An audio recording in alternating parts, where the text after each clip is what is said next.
Hello guys, welcome back to crazy math study. तो चलिए start करते हैं आज का वीडियो। मोस्ट इंपॉर्टेंट सेशन है आपके लिए, बिकॉज जितने भी कम्युनिटी टैब में अब तक मैंने क्वेश्चन रखे थे वो सारा का आंसर अभी बताने वाला हूँ, ठीक है ना। तो इसमें बहुत लोग आंसर जानते भी हैं और नहीं भी जानते हैं, तो चलिए एक एक करके हम लोग लेते हैं और उसके साथ ही साथ एडिशनल इन्फॉर्मेशन भी होगा ना, ठीक है ना, उसको भी आपके साथ शेयर करते हैं। तो चलिए फर्स्ट क्वेश्चन है जो आज ही मैंने डाला था, अभी से 5 घंटे पहले, ठीक है। इसमें मैंने डाला था कि Curie temperature point of iron carbon diagram is at, तो 768 डिग्री सेल्सियस इसका राइट आंसर होता है। लेकिन भाई आप लोग क्या कर रहे हो, 83% आंसर है 727 डिग्री सेल्सियस, 727 डिग्री सेल्सियस। कर क्या रहे हो भाई, वो एक लोअर क्रिटिकल टेम्परेचर होता है मेरे दोस्त, ठीक है ना। वो 727 या फिर 723 भी बोल सकते हो, वो लोअर क्रिटिकल टेम्परेचर होता है, या फिर उसको लोअर क्रिटिकल टेम्परेचर के साथ ही साथ रिक्रिस्टलाइजेशन टेम्परेचर भी बोलते हैं, जो कि 727 या फिर 723 अलग अलग बुक में वेरीज करता है, तो वो होता है, ठीक है ना। But Curie temperature 768 degree Celsius होगा। क्यूरी टेम्परेचर का मतलब होता है ना कि वैसा टेम्परेचर पॉइंट जहाँ पे उसका मैग्नेटिक प्रॉपर्टी चेंज करता है, किसका, आयरन का, ठीक है ना। तो उसी को क्यूरी टेम्परेचर पॉइंट बोलते हैं। तो बिल्कुल अच्छे से याद रखिए, 768 डिग्री सेल्सियस राइट आंसर होगा, ठीक है। नेक्स्ट आगे बढ़ते हैं। तो डाला था कि lower critical temperature of iron carbon diagram, तो ये तो मैंने बताया कि 727 या 723 जो भी हो। तो 89% ने लोगों ने आंसर सही दिया था। अभी तक 70 लोग वोट कर चुके हैं इसके लिए।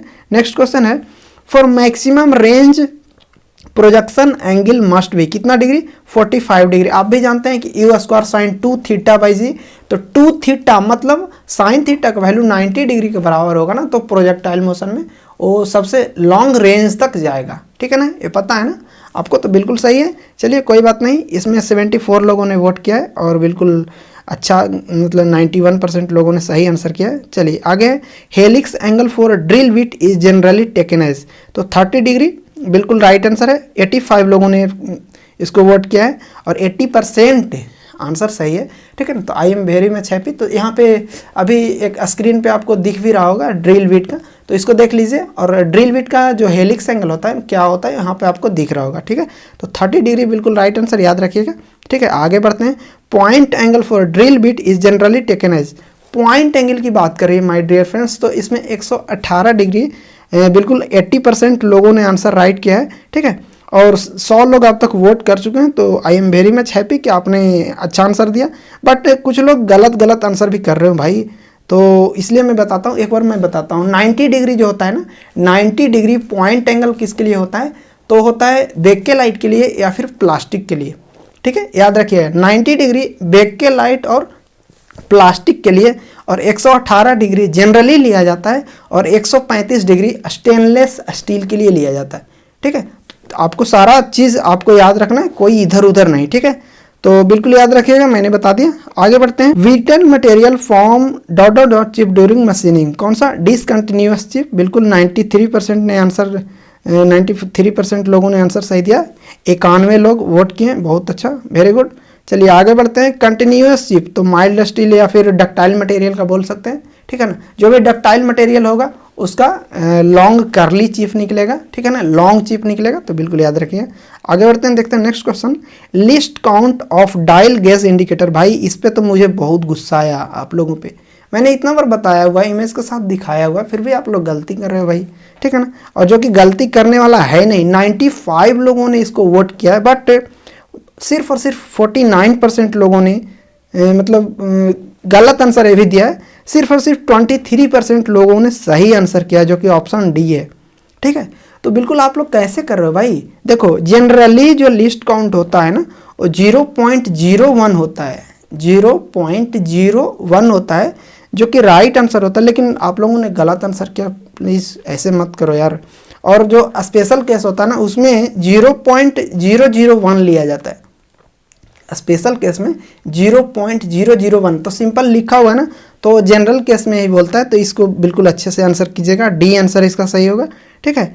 और नेक्स्ट क्वेश्चन की ओर बढ़ते हैं। Which of the following seal is use for water service pump, water service pump के लिए कौन सा मैकेनिकल सील का यूज़ किया जाता है, ठीक है, मतलब कौन सा सील का यूज़ किया जाता है। तो जनरली ग्लैंड पैकिंग का यूज़ किया जाता है। अब तक 82 लोगों ने आंसर किया, बट सारे लोग मैकेनिकल सील के ऊपर जा रहे हैं। भाई मैकेनिकल सील वैसे फ्लूइड के लिए यूज़ किया जाता है जो कि कॉस्टली हो या फिर वो इन्वायरमेंट में आए ना तो वो हमको हार्म कर सकता है, ठीक है। तो उस केस में उसको बचाने के लिए, उसको लीक प्रूफ बनाने के लिए अब तो डबल मैकेनिकल सील का भी यूज़ किया जाता है। तो बिल्कुल याद रखिएगा, मोस्ट इंपॉर्टेंट है, ठीक है ना।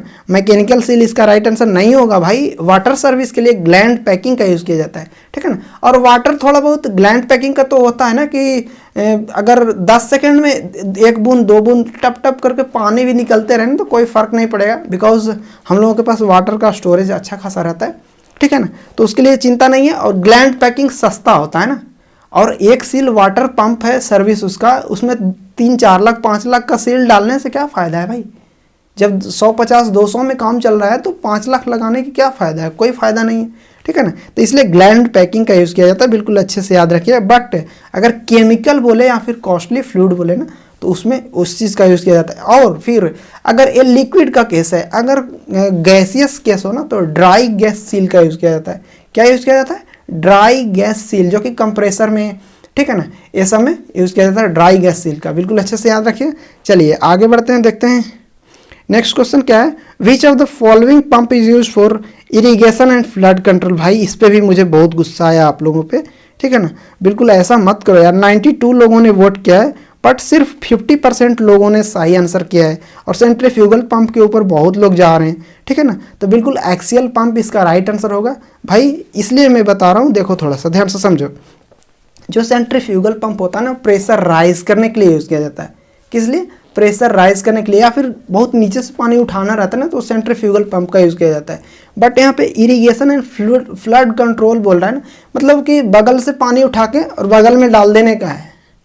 बगल से पानी उठा के बगल में डाल देने का है। कितना प्रेशर राइज करेगा इससे कोई मतलब नहीं है हमको, ठीक है। और उसका फ्लो हमें अच्छा रहना चाहिए। तभी तो इधर बाढ़ आया हुआ है, पूरा फ्लड ही है, पूरा पानी पानी, उसको तेज़ी से निकालने का है। तो उसमें हम रेसिप्रोकेटिंग पंप थोड़ी डालने जाएंगे, सेंट्रीफ्यूगल पंप थोड़ी डालने जाएंगे। हमको बहुत ज़्यादा प्रेशर की रिक्वायरमेंट नहीं रहती, बस यहाँ से उठा के इधर डालो, उसके लिए यूज़ किया जाता है, ठीक है ना। तो इसलिए इसका राइट आंसर एक्सियल पंप हो जाएगा इरिगेशन एंड फ्लड कंट्रोल के केस में, ठीक है। तो बिल्कुल अच्छे से याद रखिएगा। आगे बढ़ते हैं, देखते हैं नेक्स्ट क्वेश्चन।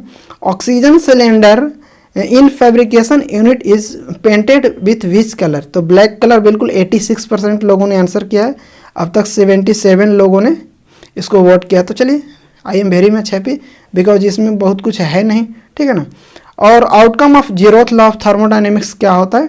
तो बिल्कुल आपको पता है, टेम्परेचर। ऑप्शन नंबर सी, 88% लोगों ने सही आंसर किया है और अब तक 92 लोगों ने वोट किया। बिल्कुल आई am very much happy, thank you, आपने आंसर किया। तो आगे बढ़ते हैं। Which of the following is solid state welding. कौन सा है? तो अल्ट्रासोनिक वेल्डिंग। बिल्कुल 89 लोगों ने आंसर किया है। तो बिल्कुल सही आंसर है, कोई दिक्कत नहीं, अल्ट्रासोनिक, ठीक है ना। तो इतना ज़्यादा डिफरेंस रहता ना तो मुझे कोई दिक्कत नहीं है। बट यार बोलोगे कि 41% हम वोट कर रहे हैं गलत आंसर को, 50% मतलब सही आंसर को, तो ये तो गलत बात है ना। प्लीज़ ऐसा मत कीजिएगा, ठीक है ना। थोड़ा सा सीरियस होकर के आंसर को क्लिक कीजिएगा। देखिए नेक्स्ट क्वेश्चन है, which of the following is hardest material. तो मार्टेनसाइट बिल्कुल 93% लोगों ने सही आंसर दिया, मतलब 81 लोगों ने वोट किया था, ठीक है। तो I am very much happy आपने। तो इसका हार्डनेस नंबर कितना था? RC65, बिल्कुल याद रखिएगा, RC65 इसका हार्डनेस नंबर होता है, ये भी आप याद रखिएगा, ठीक है। नेक्स्ट क्वेश्चन देखते हैं। Which of the following is single point cutting tool. तो इसका बोरिंग टूल बिल्कुल राइट आंसर हो जाएगा। 83% लोगों ने सही आंसर किया है। तो बिल्कुल आई एम वेरी मच हैप्पी, इसमें कोई दिक्कत वाली बात नहीं है। 83% ठीक ठाक है, कोई दिक्कत नहीं। और fly cutter is part of, तो ये मिलिंग मशीन का पार्ट है। 83 लोगों ने अभी तक वोट किया है, ठीक है ना। और नए हो चैनल पे तो सब्सक्राइब जरूर करना यार, आपको बहुत ज़्यादा हेल्प मिलने वाला है यहाँ से, ठीक है। आगे बढ़ते हैं। Milling cutter is fitted with the help of, किसके हेल्प से? तो आर्बर की हेल्प से। बिल्कुल आई am very much happy, because कि यहाँ पे आंसर किया है बहुत लोगों ने, ठीक है। और यहाँ पे आंसर किया है कितना? 97% लोगों ने आंसर सही किया। 66 अभी तक लोग वोट किए हैं यहाँ पे, ठीक है। Temperature of furnace is measured by the help of, किसके हेल्प से? तो रेडिएशन पायरोमीटर, बिल्कुल अच्छे से याद रखिएगा, सही आंसर है, कोई दिक्कत नहीं है, ठीक है। और नेक्स्ट है lathe bed is hardened by, तो ये इंडक्शन हार्डनिंग होगा, बिल्कुल राइट आंसर, ठीक है। बिकॉज यहाँ पे सही आंसर है, कोई दिक्कत नहीं है, ठीक है। और इंडक्शन हार्डनिंग या फिर फ्लेम हार्डनिंग भी याद रखिएगा, ठीक है ना। और इंडक्शन जब करवाया जाता है ना तो हाई फ्रीक्वेंसी करंट वहाँ पे यूज़ किया जाता है, ठीक है। कौन सा? हाई फ्रीक्वेंसी करंट यूज़ किया जाता है, तो ये भी याद रखिए, ठीक है। नेक्स्ट क्वेश्चन चलते हैं। Lathe bed is made up of, किसका बना रहता है? कास्ट आयरन या फिर चिल्ड कास्ट आयरन, दोनों याद रखिएगा। कास्ट आयरन या फिर चिल्ड कास्ट आयरन, दोनों का दोनों बिल्कुल राइट आंसर होगा, ठीक है। नेक्स्ट क्वेश्चन की ओर बढ़ते हैं। और है क्या? अच्छा हाँ है, ठीक है। Full form of HRSG, HRSG का होता है heat recovery and steam generation. 75% लोगों ने बिल्कुल राइट आंसर किया है, ठीक है। तो I am very much happy, इसमें कोई दिक्कत वाली बात नहीं, ठीक है। एक तो इसको बोला जाता है heat recovery and steam generation, साथ ही साथ इसको एक चीज़ और बोला जाता है को जनरेशन प्लांट भी बोला जाता है, ठीक है। तो बिल्कुल याद रखिएगा, बहुत अच्छा चीज़ है। नेक्स्ट है surface finish factor for mirror polished material, तो इसका 69% लोगों ने बिल्कुल राइट आंसर दिया है, जो कि यूनिटी होता है, 1 होता है, ठीक है। तो I am very much happy, thank you, आपने आंसर किया, ठीक है। नेक्स्ट है the column whose slenderness ratio is less than 80 is known as, तो बिल्कुल शॉर्ट कॉलम इसको बोला जाता है, ठीक है। बिल्कुल 90% लोगों ने आंसर सही किया है, तो ओके, ठीक है। और नेक्स्ट क्वेश्चन है work done in free expansion is, तो बिल्कुल 97% लोगों ने बिल्कुल राइट आंसर दिया है, जो कि 0 होता है, work done in free expansion. Next question एक और है जो कि soft work in nozzle is, nozzle में सॉफ्ट वर्क क्या होता है? तो बिल्कुल 0 होता है, उसमें कोई दिक्कत वाली बात नहीं, बिल्कुल 0 होता है, बिकॉज उसके अंदर कोई सॉफ्ट ही नहीं होता है, ठीक है। सॉफ्ट नहीं है, बिल्कुल वो एक पैसेज है, कन्वर्जिंग हो या फिर कन्वर्जिंग डाइवर्जिंग हो, जो भी कॉम्बिनेशन हो, बिल्कुल याद रखिए, कोई दिक्कत नहीं है, ठीक है। आगे बढ़ते हैं। Second law of thermodynamics define, तो इंट्रोपी को डिफाइन करता बिल्कुल 89% लोगों ने आंसर किया है। तो थैंक यू सो मच, यही था आज का वीडियो, और आपको कैसा लगा बताइएगा कमेंट बॉक्स में। और कम्युनिटी टैब आपके लिए हमेशा खुला रहेगा, जो कि ये रोज़ के रोज़ आंसर क्वेश्चन डालते रहते हैं वहाँ पे, तो आप जरूर उसको टिक कीजिएगा, आंसर लगाने की कोशिश कीजिए। चैनल पर नहीं तो यार सब्सक्राइब जरूर कर लेना, क्योंकि इसी प्रकार का वीडियो आपको हमेशा मिलता रहेगा, ठीक है। तो जो लाल वाला बटन है ना, उस पर आप बॉल फेंक के मारो या फिर हैमर, बस क्लिक हो जाना चाहिए, ठीक है। तो बाय बाय, टेक केयर।